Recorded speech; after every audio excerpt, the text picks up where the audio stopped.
Namo Buddhaya sahabat Dhamma, apa yang sebenarnya menjadi dasar dari semua pengalaman dalam hidup?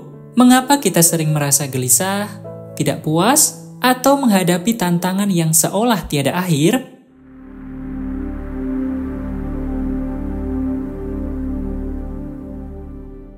Dalam ajaran Buddha, ada 3 prinsip mendasar yang disebut tilakana atau 3 ciri umum kehidupan. Prinsip ini membantu kita memahami realitas sebagaimana adanya, memberikan panduan untuk menerima hidup dengan lebih bijaksana, dan membebaskan diri dari penderitaan. Tilakana meliputi anicca atau ketidakkekalan, dukkha penderitaan atau ketidakpuasan, dan anatta tanpa diri atau ketiadaan diri yang kekal.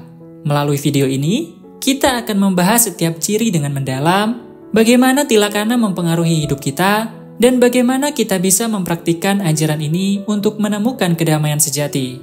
Yang pertama, anicca atau ketidakkekalan. Apa itu anicca? Anicca berarti bahwa segala sesuatu dalam hidup ini bersifat tidak kekal. Segala sesuatu, baik itu benda fisik, perasaan, pikiran, atau hubungan, mengalami perubahan yang terus-menerus. Contoh anicca dalam kehidupan sehari-hari, bunga yang indah pada akhirnya akan layu. Kebahagiaan yang kita rasakan mungkin berubah menjadi kesedihan. Dan tubuh kita terus mengalami penuaan dari waktu ke waktu. Mengapa anicca penting? Ketika kita memahami bahwa segala sesuatu bersifat tidak kekal, kita mulai melihat dunia dengan cara yang berbeda. Kita belajar untuk menghargai setiap momen tanpa terlalu melekat, karena kita tahu bahwa tidak ada yang akan bertahan selamanya.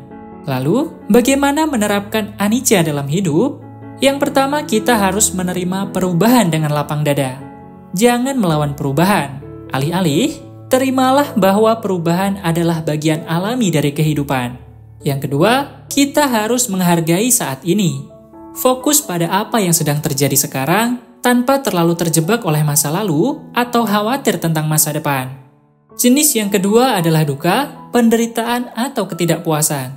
Dukkha sering diterjemahkan sebagai penderitaan, tetapi maknanya lebih luas. Dukkha mencakup ketidakpuasan, rasa tidak nyaman, dan ketegangan yang kita alami dalam hidup.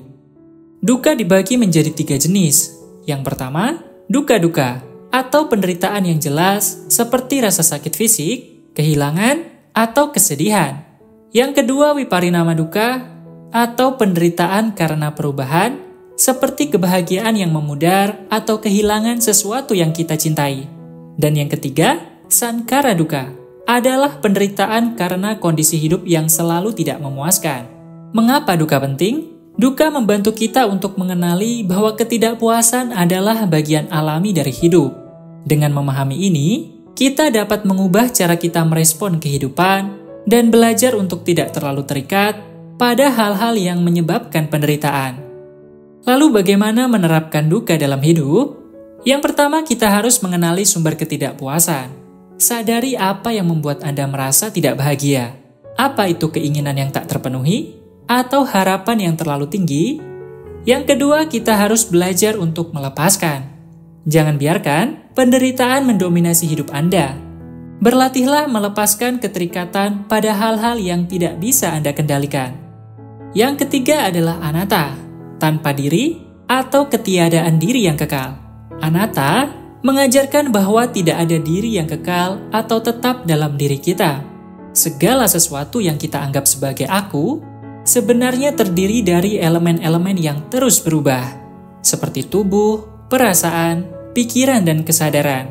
Contoh anatta dalam kehidupan sehari-hari, tubuh Anda hari ini tidak sama dengan tubuh Anda 5 tahun yang lalu. Contoh yang lain, pikiran dan emosi Anda terus berubah sesuai dengan pengalaman dan situasi. Mengapa anatta penting? Pemahaman tentang anatta membantu kita melepaskan ego dan mengurangi penderitaan yang muncul dari keterikatan pada identitas atau konsep diri. Lalu, bagaimana menerapkan anatta dalam hidup? Yang pertama, kita harus melepaskan ego. Jangan terlalu terikat pada identitas Anda. Ingatlah bahwa segala sesuatu bersifat sementara dan tidak ada yang benar-benar milik Anda. Yang kedua, kita harus mengembangkan kasih sayang. Ketika Anda menyadari bahwa tidak ada diri yang tetap, Anda akan lebih mudah melihat bahwa semua makhluk saling terhubung dan layak mendapatkan kasih sayang. Tilakana bukan hanya teori, ini adalah panduan untuk menjalani hidup dengan lebih bijaksana. Ketika kita memahami anicca, dukkha, dan anatta, kita dapat menghadapi tantangan hidup dengan lebih tenang dan menemukan kedamaian di tengah kekacauan. Ada beberapa cara praktis menerapkan tilakana.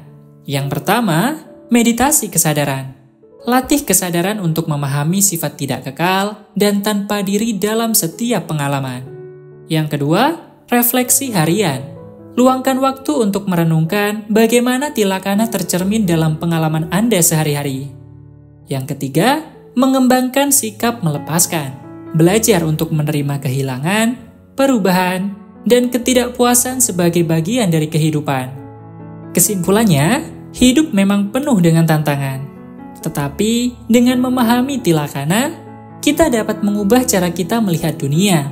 Ketika kita menyadari bahwa segala sesuatu bersifat tidak kekal atau anicca, bahwa ketidakpuasan adalah bagian alami dari hidup atau duka, dan bahwa tidak ada diri yang tetap atau anatta, kita akan lebih mudah menemukan kebahagiaan yang sejati.